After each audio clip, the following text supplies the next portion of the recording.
Bonsoir, bienvenue dans le débat de France 24, un débat auquel vous pouvez participer via les réseaux sociaux. Alors qu'une trêve avait été décrétée hier soir par le pouvoir ukrainien, ce matin, la police a finalement ouvert le feu contre les manifestants de la place de l'Indépendance.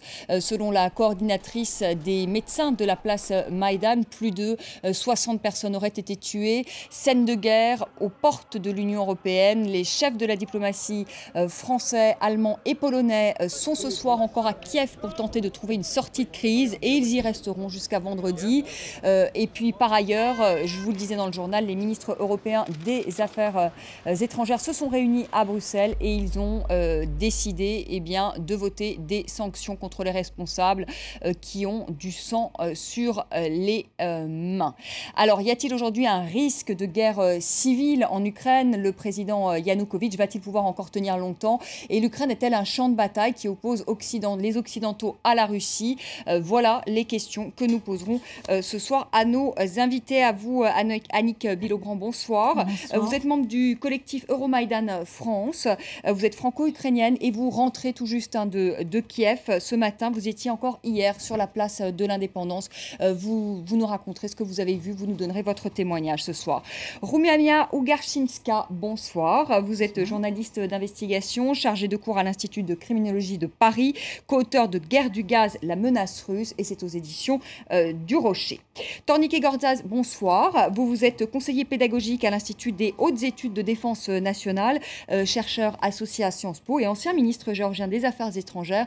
C'était entre 2010 et 2000... Européen, pardonnez-moi. C'était entre des affaires européennes, ancien ministre géorgien des Affaires européennes, je reprends. C'était entre 2010 et 2012. Dimitri Dokoshko, bonsoir. Bonsoir. Journaliste à Russie d'aujourd'hui et organisateur du prix de russophonie. Voilà, et vous travaillez également pour La Voix de la Russie. Avant de commencer le débat, on va tout de suite écouter, si vous le voulez bien, les réactions de ces manifestants de la place de l'Indépendance. Notre président tue des citoyens pacifiques, c'est pour ça qu'on restera jusqu'au bout sur les barricades. Ici, il y a des snipers qui tirent à balles réelles. On a dû faire évacuer des gens. Regardez, regardez. On doit prendre notre revanche. Pour eux, on ne peut pas oublier une chose pareille. C'est du sang humain. J'étais à côté d'un de ces hommes sur les barricades. Il était debout. Et puis, on lui a tiré dessus depuis l'hôtel L'Ukraina. Et il est tombé. Son torse était couvert de sang. On l'a ramené un peu plus loin, sur une place. Il respirait encore. Il m'a dit « Mon frère, je ne veux pas mourir ». Et 30 secondes après, il était mort. Annick Bilogrand, je sais que vous êtes rentrée ce matin, mais vous suivez les événements heure après heure. Qu'est-ce qui s'est passé ce matin? Une trêve a été décrétée hier par le président Yanukovych et d'un coup, la situation bascule. Elle n'était pas décrétée. Annick Bilogrand. Oui, voilà. Donc, les manifestants n'accordent aucune crédibilité à ce qui peut être dit par Yanukovych, puisque des trêves ont déjà été proposées, des discussions avec l'opposition, notamment avec les 3 opposants, ne débouchent sur aucune trêve. Et donc, voilà, le problème recommence et les Berkoutes sont toujours là, surarmés face à des manifestants qui, demain, il y aura 3 mois, sont des manifestants qui n'ont maintenant que des pavés et des fourches et des pieux et des barres de fer et des barres de bois pour se défendre. Mais qui sont ces manifestants? Parce qu'au début de la contestation, c'était des pro-européens. Aujourd'hui, comment est-ce qu'on peut les définir, ces manifestants? Parce qu'il y a plusieurs types de manifestants quand même à Maïdan. Non, toute la population ukrainienne est réunie. On a vraiment des étudiants. On a vu au départ, le 30 novembre, la manifestation qui a été réprimée très violemment. Donc des étudiants qui sont toujours là. Il y a une partie des anciens de l'Afghanistan il y a là des hommes, il y a des femmes, il y a des jeunes femmes, il y a des grands-mères. Et pourquoi y a-t-il, moi ce qui m'a frappé, ce sont ces personnes âgées. Mais que font-elles encore à réclamer une indépendance? Depuis 3 siècles, nous n'arrivons pas, l'Ukraine n'arrive pas à être indépendante.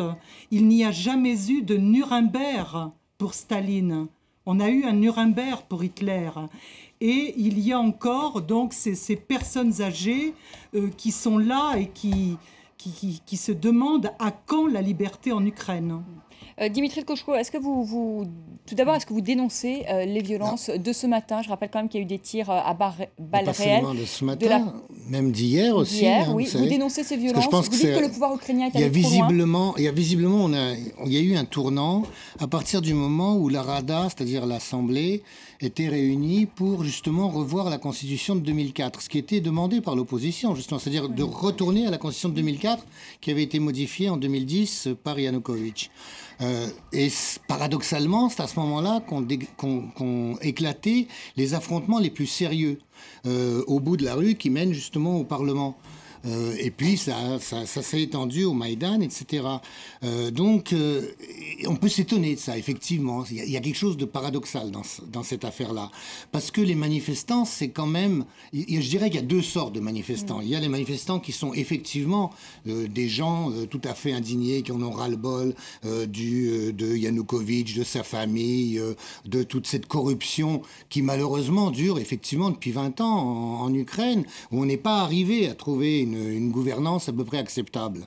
Que ce soit le régime d'avant ou celui de maintenant, malheureusement, et ça dure depuis le président Kouchma, je dirais. Enfin, même peut-être avant. Mais disons que dire qu'il n'y a pas de manifestants qui soient organisés et armés, moi je veux bien, mais enfin, s'il y a plus de 10 policiers qui sont tués par balle ou 79 qui sont blessés par des éclats ou blessés par balle, c'est que leur fourche, elle tire des balles quand même, c'est un peu étonnant. Hein. Donc non, il y a ces deux aspects-là. Il est évident qu'ils trouvent un appui, mais il y a un noyau dur, bien organisé, celui qui a donc commencé les éléments. Alors maintenant, je voudrais revenir à l'idée de la trêve dont vous avez parlé. La trêve, elle n'a pas été décrétée par Yanukovych. Yanukovych a encore essayé de voir s'il pouvait essayer de faire une trêve avec des opposants. Et notamment avec les opposants, je dirais, entre guillemets, institutionnels. C'est-à-dire ceux qui sont députés, ceux qui ont encore la direction d'un parti politique.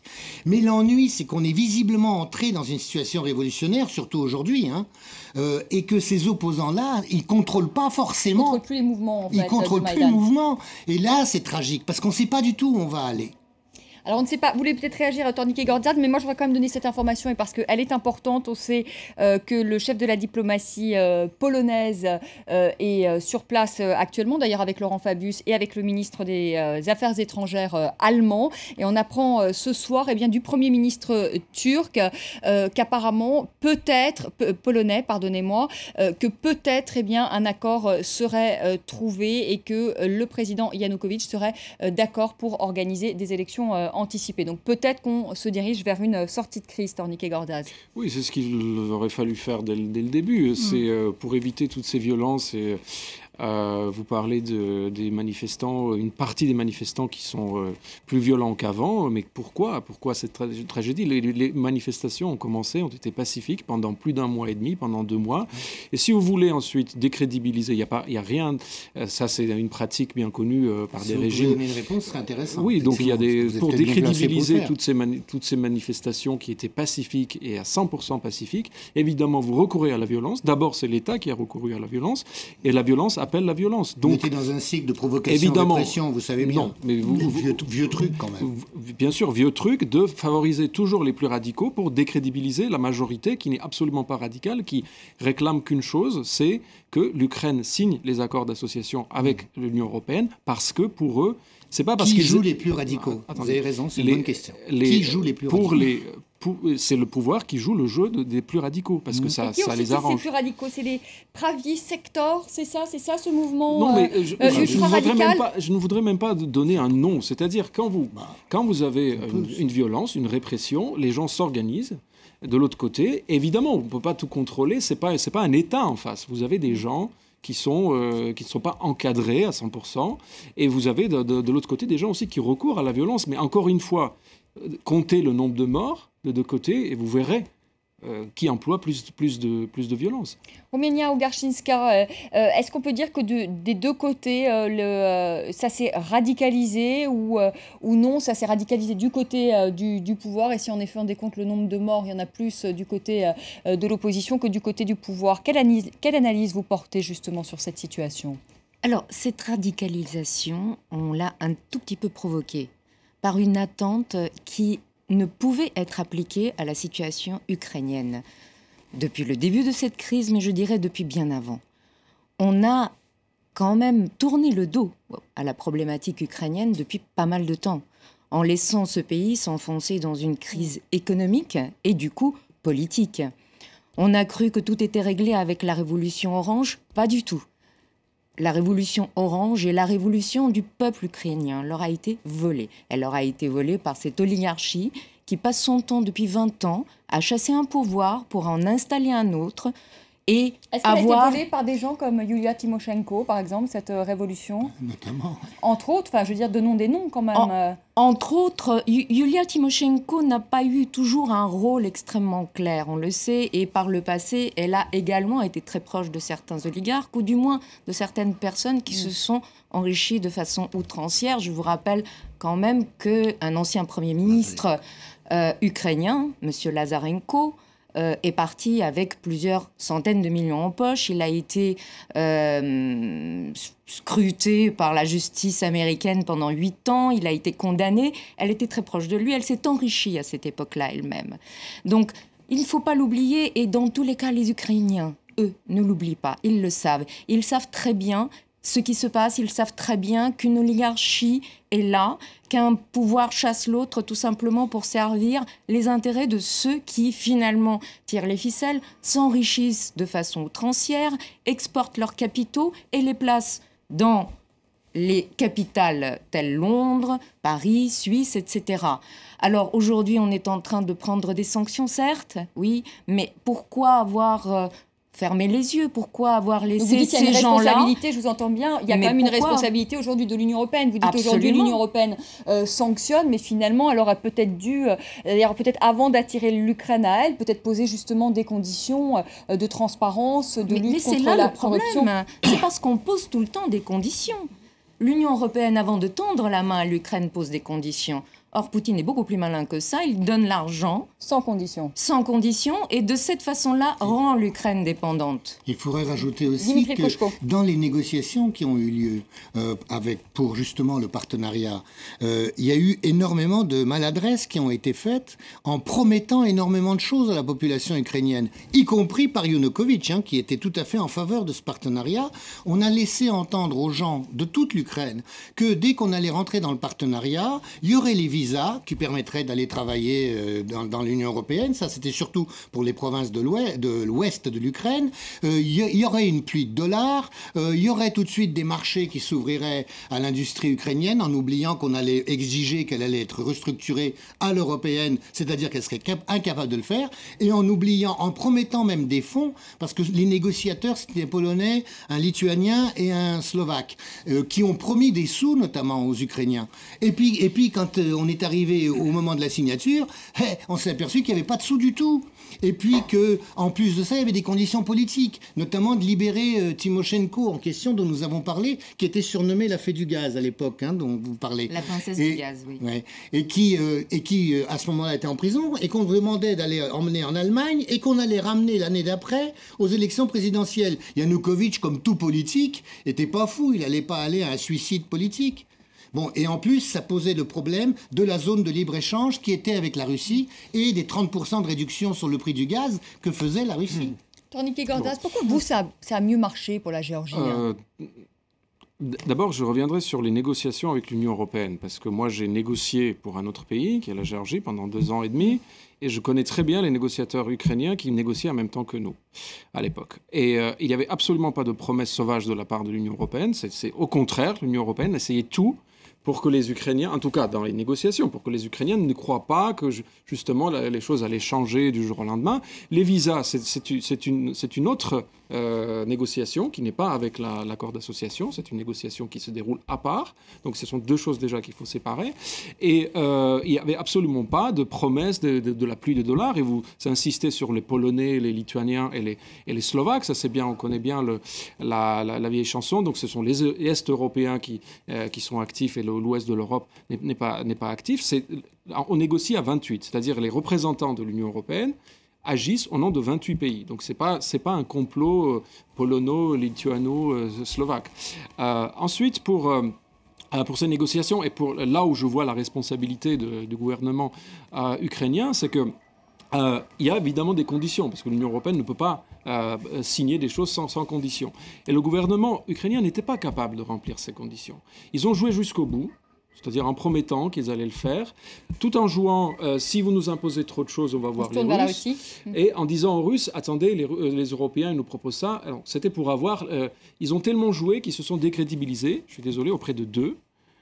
Et ils se sont aussi décrédibilisés auprès de leur propre opinion. Et c'est pour cette raison qu'à la fin, ils se retrouvent aussi dépendants de la Russie, qui leur propose de l'argent sans conditions économiques, sans conditions de réforme, mais quand même, il y a une condition, c'est la loyauté politique. Et pour le prix du gaz, évidemment, la Russie maintenant propose de réduire le prix du gaz, qu'elle-même a augmenté de façon considérable à plusieurs reprises dans les mois ou dans les années précédentes. Donc c'est très facile. On augmente d'abord, on multiplie par 2, et ensuite on dit on va réduire de 30%, et donc ça, on vous fait un cadeau. Évidemment, le gaz était vendu au prix de l'intérieur de l'Union soviétique. Alors évidemment, ils l'ont augmenté. Plus cher que l'Allemagne, le gaz russe. C'est pas vrai, c'est 30% de moins que l'Union européenne. Le gaz, l'Ukraine avec les paye 30% de moins que l'Union européenne. Avec la dernière négociation, effectivement. Avec la dernière négociation. Oui, sur le gaz précisément, parce que c'est crucial dans les relations et dans la façon dont ont évolué les relations entre la Russie et l'Ukraine. Dire que l'Ukraine s'est enfoncée ces dernières années dans une crise économique, c'est faux. L'Ukraine est en quasi-faillite depuis très longtemps. Elle n'avait jamais de quoi payer d'ailleurs sa facture gazière, et c'est pour cela qu'il y a eu tellement de crises gazières entre la Russie et l'Ukraine, puisque à un moment les Russes légitimement disaient bon, fini, on arrête de vous donner ça à des prix préférentiels, il faut payer. Et donc à chaque fois il y avait une escalade qui plongeait encore une fois, à chaque fois, l'Ukraine dans une crise économique et financière supplémentaire et la rendait dépendante. Les prix forts du gaz, effectivement, puisqu'il y a eu ces derniers temps un moment où l'Ukraine payait le prix fort pour le gaz, ont été négociés par Yulia Tymoshenko. C'est d'ailleurs l'une des choses qui lui sont reprochées dans ce procès qui est manipulé. Oui, c'est vrai, on le sait, c'est un procès politique. Mais pour cela, oui, c'est elle qui a négocié ces prix forts avec la Russie pour l'Ukraine. Et donc Poutine maintenant fait une sorte de cadeau, on va dire, qui n'en est pas un, en ramenant un prix préférentiel à 30%. On sait très bien que l'Ukraine ne peut pas payer le prix du gaz au prix européen. L'Ukraine est endettée et l'Ukraine est un énorme consommateur de gaz. C'est le 5e plus grand consommateur au monde. S'ils n'ont pas ce gaz russe à ce prix-là, ce pays est en faillite totale. Totale. On va faire une petite pause et je vais vous donner la parole, Annick Billebrandt, parce que je voudrais que vous réagissiez à cette information. Donc, les Européens qui travaillent à un document demandant justement au président Yanukovych d'organiser des élections anticipées. C'est peut-être cela, la sortie de crise pour l'Ukraine. Reste maintenant à savoir, même s'il y a des élections, quel sera le résultat encore de ces élections. On se retrouve dans quelques minutes, mais d'abord le rappel des titres.